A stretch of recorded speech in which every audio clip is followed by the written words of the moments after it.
और दोस्तों, शास्त्रों में ये बताया गया है कि अगर किसी स्त्री के गले में मंगलसूत्र नहीं हो तो या नहीं पहन सकती हो तो पीला धागा अवश्य होना चाहिए।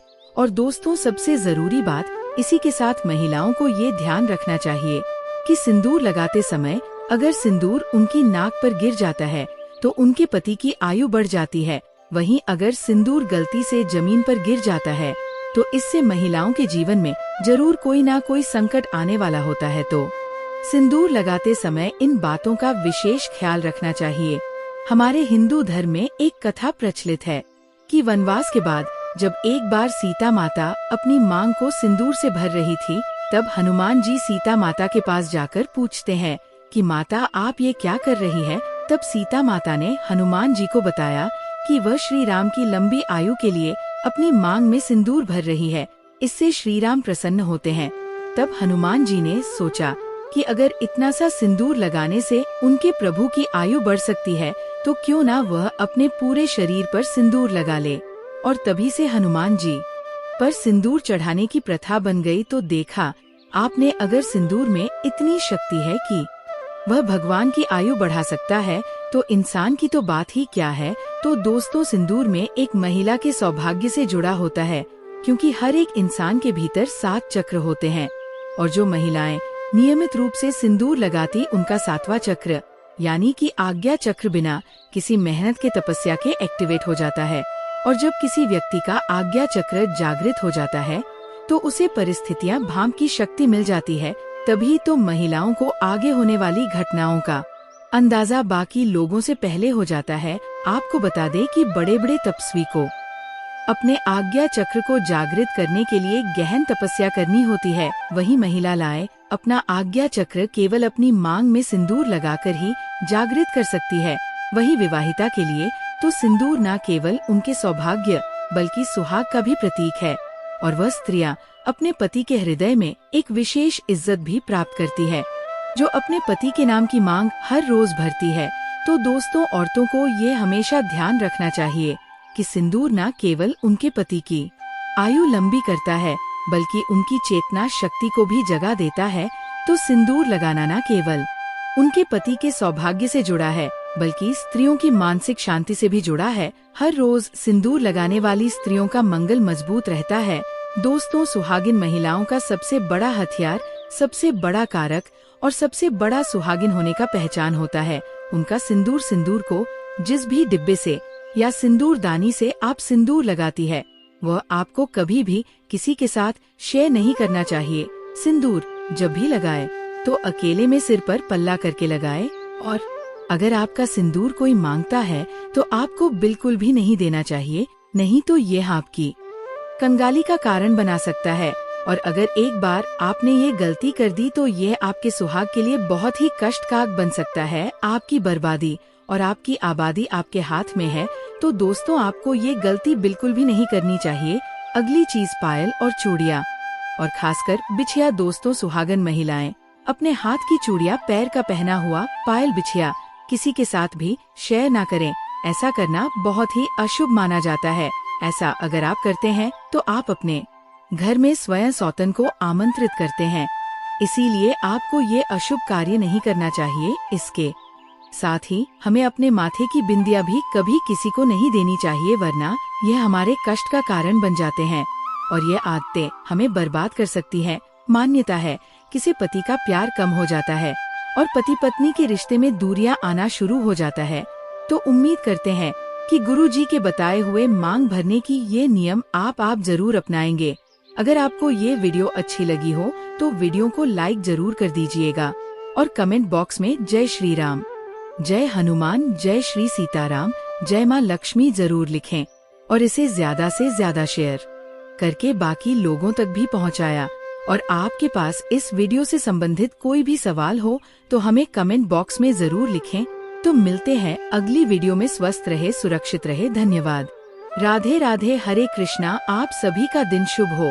आज दिनांक है 18 जनवरी शनिवार और आज माघ मास का 5वां दिन है।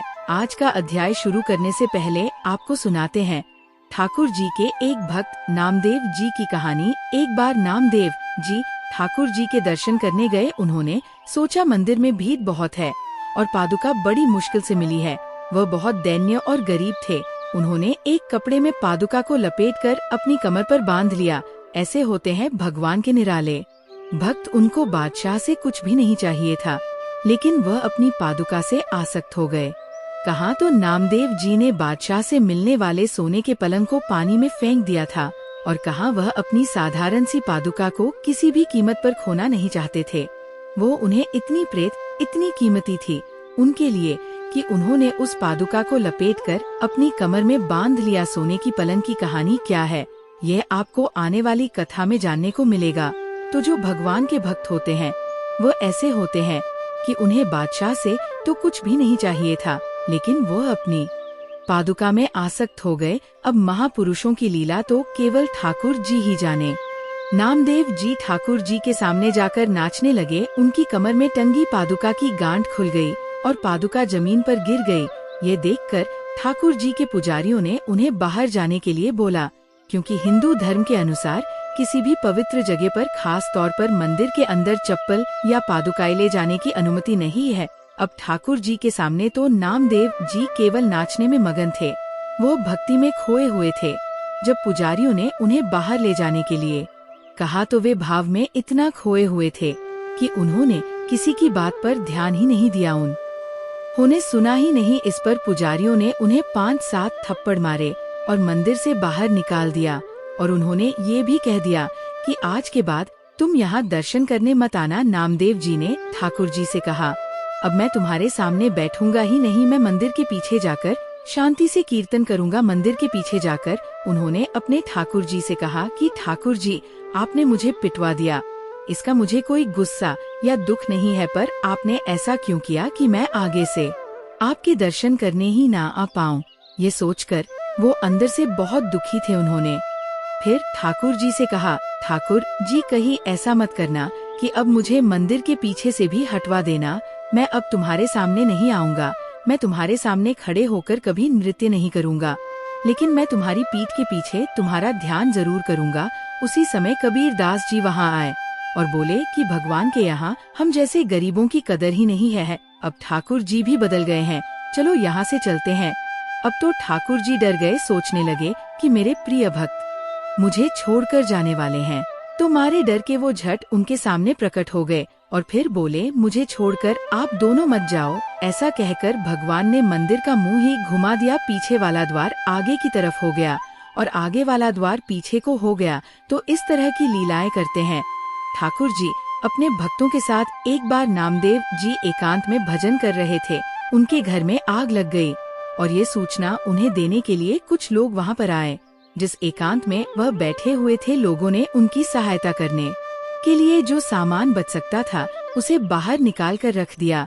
जब नामदेव जी अपने घर पर पहुँचे तो उन्होंने सोचा कि आग में भी तो मेरे प्रभु ही हैं। उन्होंने पड़ोसियों से कहा कि हमारे प्रभु पधारे हैं और आप उनका भोग छीन रहे हैं। ऐसा कहकर उन्होंने जो सामान बच गया था आग में चलने से वो सामान उठाकर आग में फेंक दिया। लोगों ने सोचा कि अब इनकी कोई मदद नहीं करेगा, इनको ठंड में रात भर बाहर ही रहने, तो हमने कितनी मुश्किल से आग में झुलस कर इनका सामान जलने से बचाया था। और यह ऐसे मूर्ख हैं कि इन्होंने तो आग में उस सारे सामान को वापस डाल दिया। अब उन्हें क्या पता कि प्रभु जिसके प्रीतम है उसके लिए कुछ भी दुर्लभ नहीं है। और वो तो निश्चिंत होकर उसी राख की ताप में लेट गए। प्रभु ने नामदेव जी के लिए एक नई कुटिया बना दी। सबसे सुंदर और सुगंधित सामग्री से उनकी कुटिया बनी, यहाँ तक कि स्वयं रुक्मिणी जी ने उनकी कुटिया बनाने में, सजाने में सहायता की। उस कुटिया से एक देवी सुगंध आ रही थी, जिससे पूरे गांव के लोग वहाँ आने लगे। अब गांव वाले नामदेव जी से पूछने लगे कि कितने रुपए लगे ऐसी कुटिया बनाने में, हम सब भी बनवाना चाहते हैं। नामदेव जी ने कहा, बहुत महंगी है। अपने अपने घर से बाहर निकलकर हर चीज को आग लगा दो और अपने जले हुए घर के बाहर बैठकर कीर्तन करो, फिर हमारा मालिक स्वयं मुफ्त में आकर तुम्हारी कुटिया बना देगा। जिसने वैराग्य रूपी अग्नि में अपनी ममता को स्वाहा कर दिया हो, जिसने अपना सब कुछ प्रभु के चरणों में समर्पित कर दिया है, प्रभु फिर उसकी जिम्मेदारी स्वयं ले लेते हैं, अपने ऊपर ले लेते हैं। ये सुनते ही गांव वाले पीछे हट गए। अब भला कोई अपना घर क्यों अपने हाथ से जलाना चाहेगा। और फिर सबने नामदेव जी के चरणों में प्रणाम किया। तो ऐसे थे भगवान के भक्त नामदेव जी। इनकी कथाएं आपको आगे भी सुनने को मिलेगी। अगर ये कथा अच्छी लगी हो तो कमेंट बॉक्स में जरूर बताइएगा। अब सुनिए आज का अध्याय। यमदूत विकुंडल को बताते हुए आगे कहते हैं कि मध्याह्न के समय आया हुआ अतिथि मूर्ख, पंडित, वेद पाठी या पापी कोई भी हो, वह ब्रह्मा के समान होता है, जो रात के थके हुए भी भूखे ब्राह्मण को अन्न जल देता है। मध्याह्न के समय जिसके घर आया हुआ अतिथि कभी निराश नहीं जाता, इसलिए अतिथियों की सेवा करने वाला हमेशा स्वर्ग लोक को जाता है। अतिथि के बराबर कोई धन संपत्ति और हित नहीं है। बहुत से राजा और मुनि अतिथि सत्कार से ही ब्रह्मा लोक को प्राप्त हुए हैं। वह कुंडल जो एक समय आलस्य से भी अतिथि को भोजन करा दे, वह कभी यम के द्वार नहीं देखता। केसरी ध्वज से वैवस्वत देव ने कहा था कि जो कोई इस कर्म भूमि मृत्यु लोक से स्वर्ग लोक में जाने की इच्छा रखता हो, वो अन्न का दान करे। तब यमदूत कहता है कि यम कहते हैं, अन्न के बराबर दूसरा और कोई दान ही नहीं है। जो गर्मियों में जल, सर्दी में ईंधन और सदैव अन्न का दान करते हैं, वह कभी यम के दुख नहीं उठाते। जो अपने किए हुए पापों का प्रायश्चित करते हैं, वह नरक को नहीं देखते, और प्रायश्चित न करने वाला मनुष्य नरक में अवश्य जाता है। जो कर्म से, मन से और वचन से किए हुए पापों का प्रायश्चित करता है, वह देव और गंधर्व से सुशोभित स्वर्ग लोक की प्राप्ति करता है। जो नित्य ही व्रत तप तीर्थ करते हैं और जितेंद्रिय हैं, वह भयंकर यम को नहीं देखते, न ही अकाल मृत्यु का शिकार होते हैं। नित्य धर्म करने वाला दूसरे का अन्न, भोजन और दान त्याग दे। नित्य स्नान करने से बड़े बड़े पापों का नाश होकर वह यम को नहीं देखते बिना स्नान की पवित्रता कैसे हो सकती है। जो मनुष्य पर्व के समय चलते हुए जल में अर्थात बहते हुए जल में स्नान करते हैं, वह कभी बुरी योनि को नहीं प्राप्त करते और ना ही नरक में जाते हैं। माघ मास में प्रातः काल स्नान करने वाले मनुष्य को नियम पूर्वक तिल पात्र और तिल कमल का दान करना चाहिए। यमदूत आगे कहते हैं कि हे विकुल, पृथ्वी, सोना, गाय आदि परम दान करने वाला स्वर्ग से नहीं लौटता। बुद्धिमान पुण्य तिथियों, व्यतिपात, संक्रांति आदि के दिन थोड़ा सा भी दान करके बुरी गति को प्राप्त नहीं होता। सत्यवादी, मौन रहने वाला, मीठा बोलने वाला, क्षमाशील, नीतिवान, किसी की निंदा न करने वाला, सब प्राणियों पर दया करने वाला, पराये धन को तन के समान समझने वाला मनुष्य कभी नरक नहीं भोगता। यमदूत कहने लगे कि हे विकुल, एक बार भी गंगा जी में स्नान करने से मनुष्य सब पापों से छूटकर अत्यंत शुद्ध हो जाता है। जो मनुष्य गंगा जी को दूसरे तीर्थों के समान समझता है, वह अवश्य नरक में जाता है। भगवान के चरणों से उत्पन्न हुई गंगा जी के पवित्र जल को श्री शिव जी अपने मस्तक पर धारण करते हैं।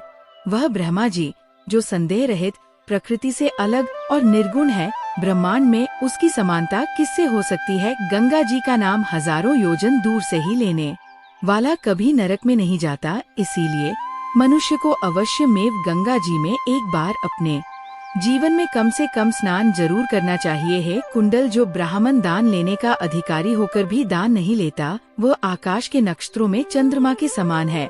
जो कीचड़ से गौ को निकालता है, जो रोगी की रक्षा करता है या जो गौशाला में मरता है, वह आकाश में तारा बन जाता है। प्राणायाम करने वाले मनुष्य सदैव उत्तम गति को प्राप्त होते हैं। प्रातः काल स्नान के पश्चात जो 16 प्राणायाम करते हैं, वह घोर पापों से बच जाते हैं। इसके अलावा जो पराई स्त्री को माता के समान मानते हैं, वह कभी यम की यातना को नहीं भुगते। जो मन से भी कभी पर स्त्री का चिंतन नहीं करते, वह दोनों लोगों को अपने अधीन कर लेते हैं।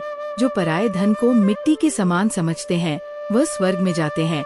जिसने क्रोध को जीत लिया हो, मानो उसने स्वर्ग को ही जीत लिया। और जो अपने माता पिता की सेवा देवताओं के समान करता है, वह कभी यम के द्वार नहीं देखता। जो अपने गुरु की सेवा करते हैं, उनका सम्मान करते हैं, वह निश्चित ही ब्रह्मा लोक को प्राप्त होते हैं। शील की रक्षा करने वाली स्त्री धन्य है। शील भंग करने वाली स्त्री यमलोक जाती है। जो वेदों और शास्त्रों को पढ़ते हैं अथवा पुराण या संगीता पढ़ते और सुनते हैं, तथा जो स्मृति का व्याख्यान और धर्मशास्त्र समझते हैं, या जो वेदांत में लीन रहते हैं, वे पाप रहित होकर ब्रह्मा लोक को प्राप्त होते हैं। जो अज्ञानी को वेद शस्त्र का ज्ञान देते हैं, वे देवताओं से भी पूजित होते हैं।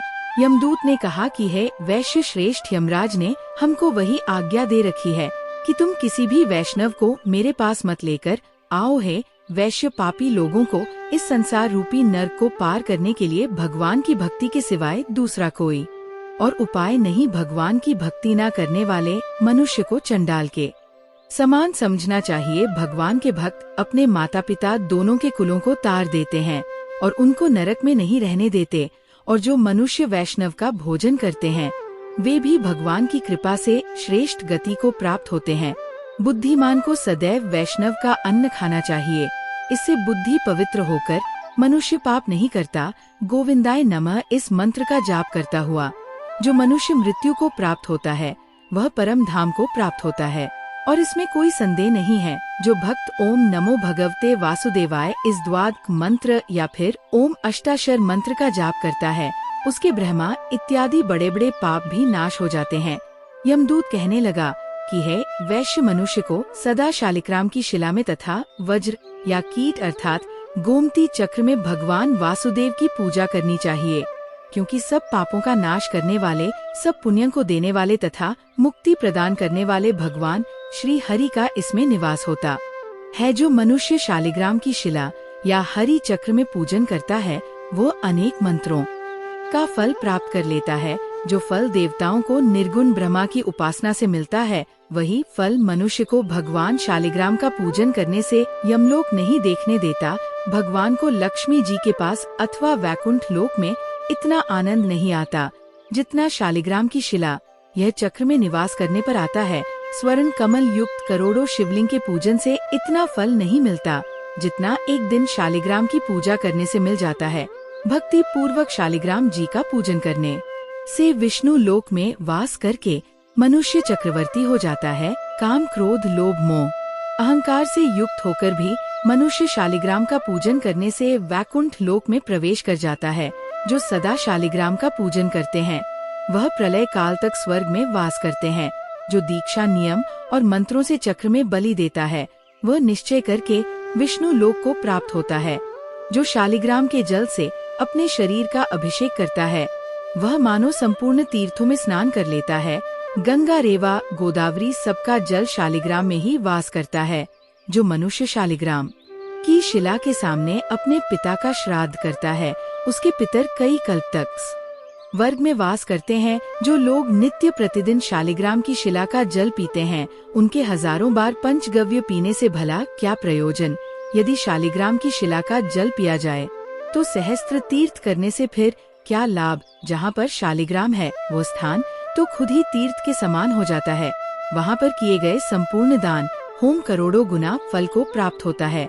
जो एक बूंद भी राम का जल पी लेता है वह माता के स्तनों का फिर दूध पान नहीं करता, अर्थात फिर बार बार जीवन मरण के बंधन में नहीं बंधता। शालिग्राम शिला में जो कीड़े मकोड़े एक कोस के अंतर पर मर जाते हैं वह भी वैकुंठ को प्राप्त होते हैं। जो फल वन में तप करने से प्राप्त होता है वही फल भगवान को सदैव ध्यान करने से प्राप्त होता है।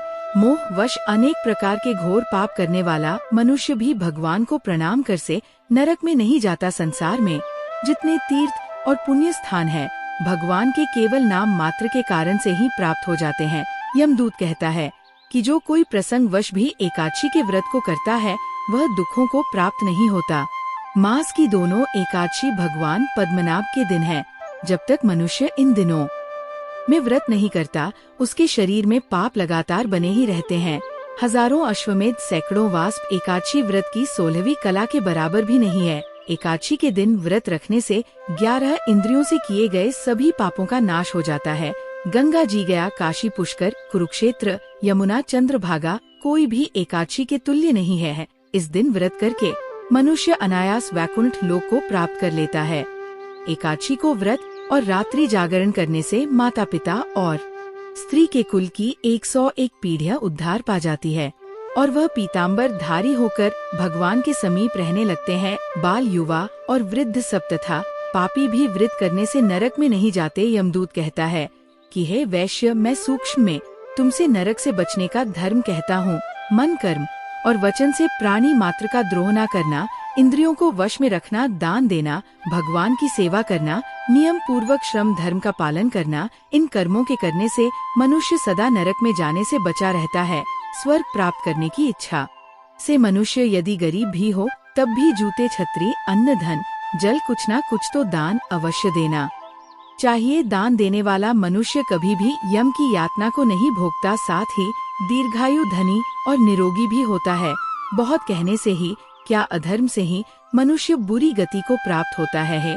विकुल मनुष्य सदैव धर्म के कार्यों से ही स्वर्ग प्राप्त कर सकता है, इसलिए बचपन से ही धर्म के कार्यों का अभ्यास करना चाहिए। विकुल कहने लगा कि हे यमदूत, तुम्हारे वचनों से मेरा मन अति प्रसन्न हुआ है, क्योंकि सज्जनों के वचन सदैव गंगाजल के सदृश पापों का नाश करने वाले होते हैं। उपकार करना और मीठा बोलना तो सज्जनों का स्वभाव ही होता है। जैसे अमृत मंडल चंद्रमा को भी ठंडा कर देता है। अब कृपया करके ये भी बतलाइए कि किस प्रकार मेरे भाई का नरक से उद्धार हो सकता है। विकुल की बात सुनकर दूत कुछ देर तक ज्ञान दृष्टि से विचार करने के बाद मित्रता रूपी रस्सी से बंध कर बोला कि हे वैश्य, यदि तुम अपने भाई के लिए स्वर्ग की कामना करते हो तो जल्दी ही अपने 8 जन्म के पुण्य फल को उसके निमित्त अर्पण कर दो। तब वह कुंडल कहने लगा, हे दूत, वह पुण्य क्या है और मैंने कौन से जन्म में और कैसे किया है, सो सब कुछ बतलाओ, फिर मैं अपना पुण्य अपने भाई को अर्पित कर दूंगा। बकंडा की बात सुनकर दूत कहने लगा कि हे वैश्य सुनो, मैं तुम्हारे पूर्ण की सब कथा कहता हूँ। पूर्व काल में मधुवन में शालक नाम के एक ऋषि थे। वो बड़े तपेश्वरी ब्रह्मा के समान तेज वाले थे। नवग्रह की तरह उनकी पत्नी रेवती के 9 पुत्र थे, जिनके नाम ध्रुव, शशि, बुध, तार, ज्योतिमान थे। इन 5 ने तो गृहस्थ आश्रम धारण किया था तथा निर्मोही, जितमाय, ध्यान निष्ठ और गुणा तक ये चारों संन्यास ग्रहण करके वन में रहने लगे। ये शिखा सूत्र से रहित पत्थर और सोने को एक समान समझते थे। जो कोई अच्छा या बुरा उनको अन्न देता वही खा लेते, और कोई कैसा ही कपड़ा देता उसे ही पहन लेते। सदैव ब्रह्मा जी के ध्यान में ही लगे रहते। इन चारों ने व्रत, शीत, निद्रा और आहार सबको जीत लिया था। बस चर अचर को विष्णु रूप समझते हुए मन धारण करके संसार में विचरण करते थे। ये चारों महात्मा जब एक बार तुम्हारे घर आए तब तुम्हें मध्याह्न के समय इन भूखे प्यासे साधुओं को अपने घर के आंगन में देखा तो तुमने गदगद कंठ से आंखों में आंसू भरकर इनको नमस्कार करके इनका बड़ा आदर सम्मान किया। इनके चरणों को धोकर तुमने बड़े प्रेम से इनसे पूछा कि आज मेरे अहोभाग्य हैं, आज मेरा जन्म सफल हुआ, मुझ पर भगवान प्रसन्न हुए। मैं सनातन, माता पिता, पत्नी, पुत्र, गौ आदि सभी धन्य हो गए, जो आज मैंने हरि के समान आपके दर्शन कर लिए। सो है वैश्य, इस प्रकार तुमने श्रद्धा से उनका पूजन किया और चरण धोकर जल को मस्तक से लगाया। फिर विधि पूर्वक इनका पूजन करके तुमने इन सन्यासियों को भोजन भी कराया। इन सन्यासियों ने भोजन ग्रहण करके रात को तुम्हारे घर में ही विश्राम किया और फिर ब्रह्मा के ध्यान में लीन हो गए। इन सन्यासियों के सत्कार से जो पुण्य तुम्हें मिला सो मैं भी कहने में असमर्थ हूँ, क्योंकि सब भूतों में प्राणी ही श्रेष्ठ होता है। प्राणियों में बुद्धि वाले, बुद्धि वालों में मनुष्य, मनुष्य में ब्राह्मण, विद्वानों में पुण्यात्मा और पुण्यात्मा में ब्रह्मज्ञानी सर्वश्रेष्ठ होते हैं। ऐसे ही उनकी संगति से ही बड़े बड़े पाप भी नष्ट हो जाते हैं। और ये पुण्य तुमने अपने पहले 8वें जन्म में किया था। सो यदि तुम अपने भाई को नरक से मुक्ति दिलाना चाहते हो तो ये पुण्य अपने भाई को दे 200 दूध के। ऐसे वाक्य सुनकर वे कुंडल ने बड़े प्रसन्न मन से अपना पुण्य अपने भाई कुंडल को दे दिया और वह नरक से मुक्त हो गया। तब दोनों भाई देवताओं से पूजित किए गए। तब दूध भी अपने स्थान को वापस चला गया। इस प्रकार वैश्य के पुत्र विकुल ने अपना पुण्य अपने भाई को देकर उसे नरक की यातना से मुक्त करवा दिया। सो हे राजन, जो कोई इस इतिहास को पढ़ता है या सुनता है वो 1000 गौदनों का फल प्राप्त कर लेता है। कार्तिवर जी कहने लगे कि हे विप्र श्रेष्ठ, किस प्रकार एक वैश्य माघ स्नान के पुण्य से पापों से मुक्त होकर दूसरे के साथ स्वर्ग को गया, तो मुझसे कहिए। तब दत्तात्रेय जी कहने लगे कि जल स्वभाव से ही उज्ज्वल, निर्मल, शुद्ध, मल नाशक और पापों को धोने वाला होता है। जल सब रानियों का पोषण करने वाला होता है, ऐसा वेदों में कहा गया है। मकर के सूर्य माघ मास में गौ के पैर डूबने योग्य जल से भी स्नान कर लेने से मनुष्य को स्वर्ग की प्राप्ति हो जाती है। यदि सारा मास स्नान करने में असमर्थ हो तो 3 दिन ही स्नान करने से पापों का नाश हो जाता है। जो व्यक्ति माघ मास में थोड़ा भी दान करे वह भी धनी और दीर्घायु हो जाता है। यदि माघ मास में केवल 5 दिन पवित्र नदियों में स्नान कर ले तो व्यक्ति चंद्रमा के सदृश शोभायमान हो जाता है। इसलिए अपना और अपने परिवार का शुभ चाहने वालों को माघ मास में बाहर पवित्र नदियों में स्नान करना चाहिए। अब माघ मास में स्नान करने वालों के नियम भी कहता हूँ, ध्यान पूर्वक सुनिए। अधिक भोजन का उपयोग माघ मास में नहीं करना चाहिए। धरती पर बिस्तर बिछाकर सोना चाहिए। भगवान की त्रिकाल पूजा करनी चाहिए। ईंधन, वस्त्र, कंबल, जूते, कुमकुम, घी, तेल, कपास, रुई, वस्त्र और अन्न का दान करना चाहिए। दूसरे की अग्नि न तापे, ब्राह्मणों को भोजन कराएं और उनको दक्षिणा दे तथा एकादशी के नियम से माघ स्नान का उद्यापन करे। भगवान से प्रार्थना करें कि हे देव, इन स्नान का मुझे यथोक्त फल दीजिएगा। मौन रहकर मंत्र का उच्चारण करना चाहिए और फिर भगवान का मन ही मन ध्यान करना चाहिए। जो मनुष्य श्री गंगा जी में माघ मास में स्नान करते हैं वे 4000 युग तक स्वर्ग से धरती पर नहीं आते, अर्थात जीवन मरण के बंधन से मुक्त हो जाते हैं। जो कोई माघ मास में गंगा जी और यमुना जी में स्नान करता है वह प्रतिदिन 1000 कपिला गौ के दान का फल प्राप्त कर लेता है। दत्तात्रेय जी कहने लगे कि हे राजन, प्रजापति ने पापों के नाश के लिए प्रयाग तीर्थ की रचना की। सफेद अर्थात गंगा जी और काली अर्थात यमुना जी के जल की धारा में स्नान का महात्म्य भी। अब भली प्रकार सुनो, जो भी व्यक्ति इस संगम में माघ मास में स्नान कर लेता है वह कभी गर्भ योनि में नहीं आता, अर्थात बार बार जीवन मरण के बंधन से मुक्त हो जाता है। भगवान श्री हरि की दुर्गम माया माघ में प्रतीर्थ पर सब नष्ट कर देती है। माघ मास में प्रयाग में स्नान करने से मनुष्य अच्छे भोगों को भोग कर ब्रह्मा को प्राप्त हो जाता है। माघ मास और मकर के सूर्य में जो प्रयाग में स्नान करता है उसके पुण्य की गिनती तो चित्रगुप्त भी नहीं कर सकते। 100 वर्षों तक निराहार रहकर जो पुण्य प्राप्त होता है वही फल माघ मास में केवल 3 दिन प्रयाग में स्नान कर लेने से मिल जाता है। जो फल 100 वर्षों तक योगाभ्यास से करने से मिलता है।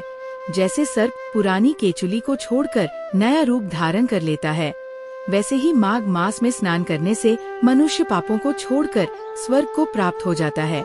परंतु गंगा यमुना के संगम में स्नान करने से हजारों गुना फल प्राप्त होता है। आते हैं राजन, जिसको अमृत कहते हैं वह ये त्रिवेणी ही है।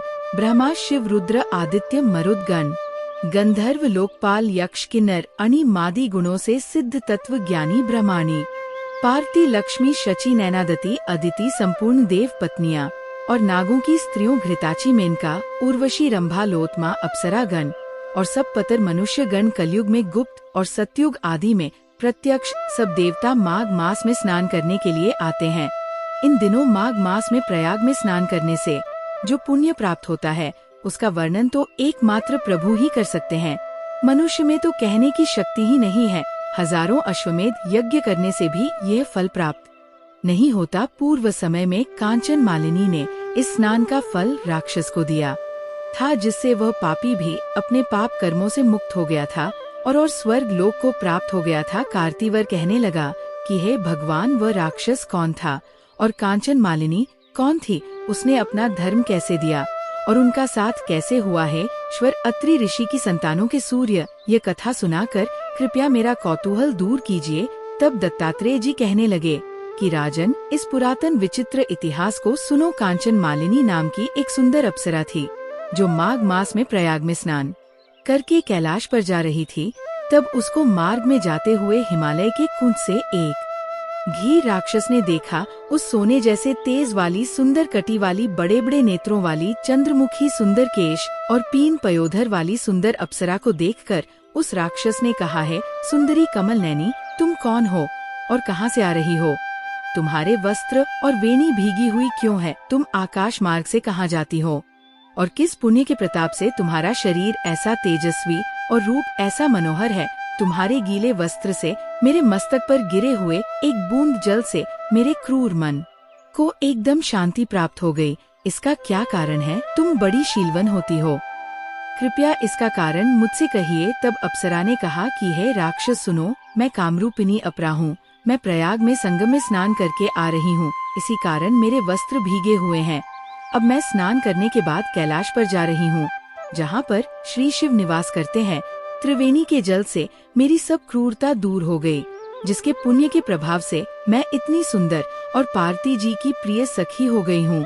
जो आश्चर्य देने वाला उदाहरण मुझसे श्री ब्रह्मा जी ने कहा था, वो अब तुम भी सुनो। मैं कलिंग देश के राजा की वैश्या थी।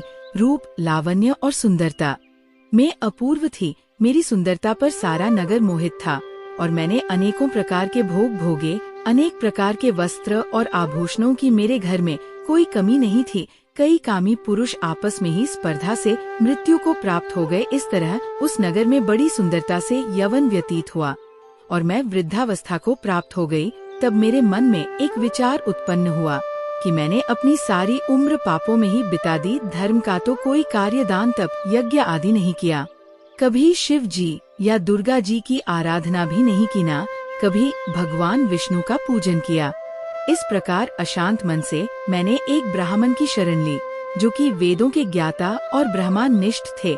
मैंने उनसे पूछा कि हे ब्राह्मण देवता, मेरा निस्तार किस प्रकार हो सकता है? महाराज, साधु सज्जन अच्छे और बुरे सभी पर दया करते हैं, इसलिए मुझ दीन पर भी कृपा करके मुझ कीचड़ में डूबी हुई को पकड़कर उबार लीजिए। क्षीर सागर क्या हंस को ही दूध देता है, बतख को नहीं देता? तब वह ब्राह्मण राजा का पुरोहित इन सब बातों को सुनकर मुझ पर दया करके कहने लगा कि तू ब्रह्मा के क्षेत्र अर्थात प्रयाग में जाकर माघ मास में त्रिवेणी संगम में स्नान कर, परंतु मन में अशुभ क्रिया का विचार कताप नहीं करना। पापों के नाश के लिए महर्षि होने तीर्थ स्थान से अधिक और कोई प्रायश्चित नहीं बतलाया। प्रयाग में स्नान करने से तू अवश्य पवित्र होकर स्वर्ग को जाएगी है। भामिनी पुराने समय में गौतम ऋषि की स्त्री को देखकर इंद्रदेव ने काम के वशीभूत होकर कपट वेश में उससे भोग किया था।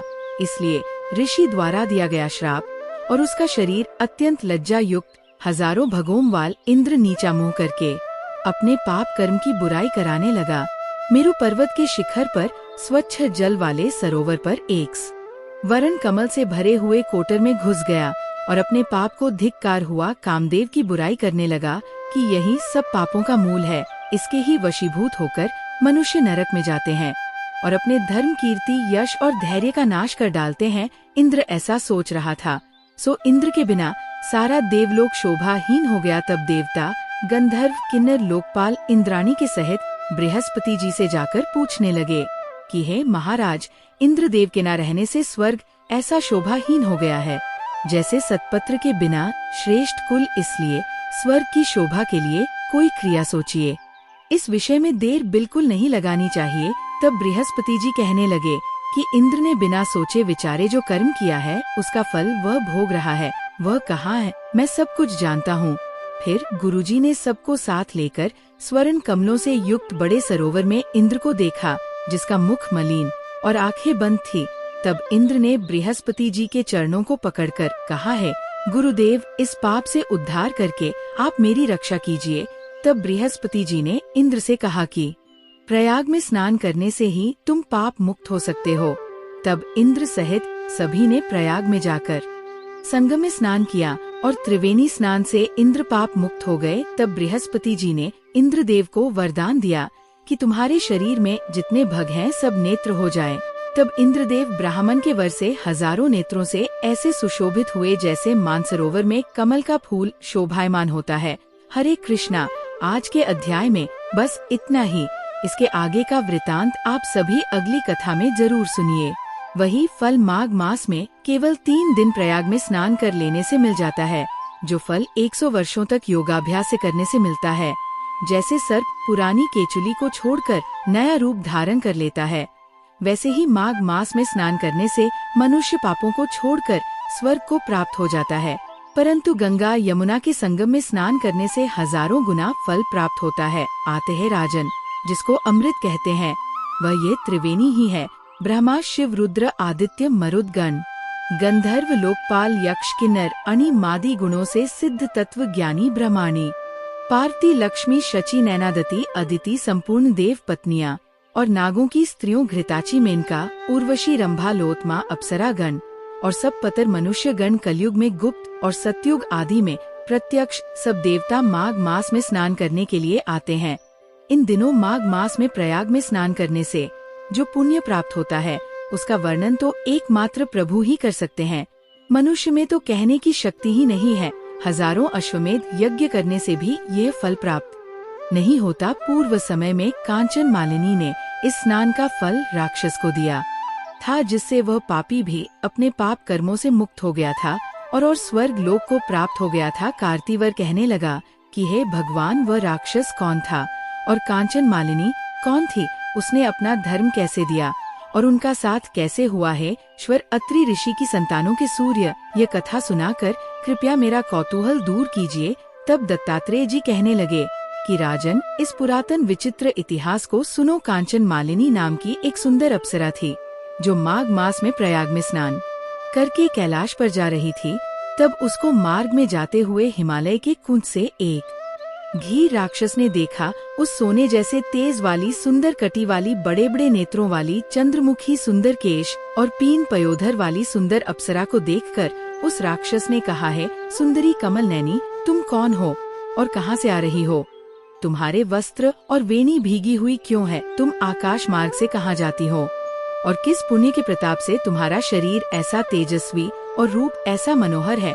तुम्हारे गीले वस्त्र से मेरे मस्तक पर गिरे हुए एक बूंद जल से मेरे क्रूर मन को एकदम शांति प्राप्त हो गई। इसका क्या कारण है? तुम बड़ी शीलवन होती हो, कृपया इसका कारण मुझसे कहिए। तब अप्सरा ने कहा कि हे राक्षस, सुनो, मैं कामरूपिणी अपरा हूँ। मैं प्रयाग में संगम में स्नान करके आ रही हूँ, इसी कारण मेरे वस्त्र भीगे हुए हैं। अब मैं स्नान करने के बाद कैलाश पर जा रही हूँ, जहाँ पर श्री शिव निवास करते हैं। त्रिवेणी के जल से मेरी सब क्रूरता दूर हो गई, जिसके पुण्य के प्रभाव से मैं इतनी सुंदर और पार्वती जी की प्रिय सखी हो गई हूँ। जो आश्चर्य देने वाला उदाहरण मुझसे श्री ब्रह्मा जी ने कहा था, वो अब तुम भी सुनो। मैं कलिंग देश के राजा की वैश्या थी। रूप, लावण्य और सुंदरता में अपूर्व थी। मेरी सुंदरता पर सारा नगर मोहित था और मैंने अनेकों प्रकार के भोग भोगे। अनेक प्रकार के वस्त्र और आभूषणों की मेरे घर में कोई कमी नहीं थी। कई कामी पुरुष आपस में ही स्पर्धा से मृत्यु को प्राप्त हो गए। इस तरह उस नगर में बड़ी सुंदरता से यवन व्यतीत हुआ और मैं वृद्धावस्था को प्राप्त हो गई। तब मेरे मन में एक विचार उत्पन्न हुआ कि मैंने अपनी सारी उम्र पापों में ही बिता दी। धर्म का तो कोई कार्य, दान, तप, यज्ञ आदि नहीं किया। कभी शिव जी या दुर्गा जी की आराधना भी नहीं की, ना कभी भगवान विष्णु का पूजन किया। इस प्रकार अशांत मन से मैंने एक ब्राह्मण की शरण ली, जो कि वेदों के ज्ञाता और ब्रह्मानिष्ठ थे। मैंने उनसे पूछा कि हे ब्राह्मण देवता, मेरा निस्तार किस प्रकार हो सकता है? महाराज, साधु सज्जन अच्छे और बुरे सभी पर दया करते हैं, इसलिए मुझ दीन पर भी कृपा करके मुझ कीचड़ में डूबी हुई को पकड़कर उबार लीजिए। क्षीर सागर क्या हंस को ही दूध देता है, बतख को नहीं देता? तब वह ब्राह्मण राजा का पुरोहित इन सब बातों को सुनकर मुझ पर दया करके कहने लगा कि तू ब्रह्मा के क्षेत्र अर्थात प्रयाग में जाकर माघ मास में त्रिवेणी संगम में स्नान कर, परंतु मन में अशुभ क्रिया का विचार कताप नहीं करना। पापों के नाश के लिए महर्षि होने तीर्थ स्थान से अधिक और कोई प्रायश्चित नहीं बतलाया। प्रयाग में स्नान करने से तू अवश्य पवित्र होकर स्वर्ग को जाएगी है। भामिनी पुराने समय में गौतम ऋषि की स्त्री को देखकर इंद्रदेव ने काम के वशीभूत होकर कपट वेश में उससे भोग किया था, इसलिए ऋषि द्वारा दिया गया श्राप और उसका शरीर अत्यंत लज्जा युक्त हजारों भगोमवाल इंद्र नीचा मुंह करके अपने पाप कर्म की बुराई कराने लगा। मेरु पर्वत के शिखर पर स्वच्छ जल वाले सरोवर पर एक वरण कमल से भरे हुए कोटर में घुस गया और अपने पाप को धिक्कार हुआ। कामदेव की बुराई करने लगा कि यही सब पापों का मूल है। इसके ही वशीभूत होकर मनुष्य नरक में जाते हैं और अपने धर्म, कीर्ति, यश और धैर्य का नाश कर डालते हैं। इंद्र ऐसा सोच रहा था, सो इंद्र के बिना सारा देवलोक शोभाहीन हो गया। तब देवता, गंधर्व, किन्नर, लोकपाल इंद्राणी के सहित बृहस्पति जी से जाकर पूछने लगे कि हे महाराज, इंद्रदेव के न रहने से स्वर्ग ऐसा शोभाहीन हो गया है जैसे सतपत्र के बिना श्रेष्ठ कुल, इसलिए स्वर्ग की शोभा के लिए कोई क्रिया सोचिए। इस विषय में देर बिल्कुल नहीं लगानी चाहिए। तब बृहस्पति जी कहने लगे कि इंद्र ने बिना सोचे विचारे जो कर्म किया है उसका फल वह भोग रहा है। वह कहाँ है? मैं सब कुछ जानता हूँ। फिर गुरुजी ने सबको साथ लेकर स्वर्ण कमलों से युक्त बड़े सरोवर में इंद्र को देखा, जिसका मुख मलिन और आंखें बंद थी। तब इंद्र ने बृहस्पति जी के चरणों को पकड़कर कहा है, गुरुदेव, इस पाप से उद्धार करके आप मेरी रक्षा कीजिए। तब बृहस्पति जी ने इंद्र से कहा कि प्रयाग में स्नान करने से ही तुम पाप मुक्त हो सकते हो। तब इंद्र सहित सभी ने प्रयाग में जाकर संगम में स्नान किया और त्रिवेणी स्नान से इंद्र पाप मुक्त हो गए। तब बृहस्पति जी ने इंद्रदेव को वरदान दिया कि तुम्हारे शरीर में जितने भग हैं सब नेत्र हो जाएं। तब इंद्रदेव ब्राह्मण के वर से हजारों नेत्रों से ऐसे सुशोभित हुए जैसे मानसरोवर में कमल का फूल शोभायमान होता है। हरे कृष्णा। आज के अध्याय में बस इतना ही। इसके आगे का वृतांत आप सभी अगली कथा में जरूर सुनिए।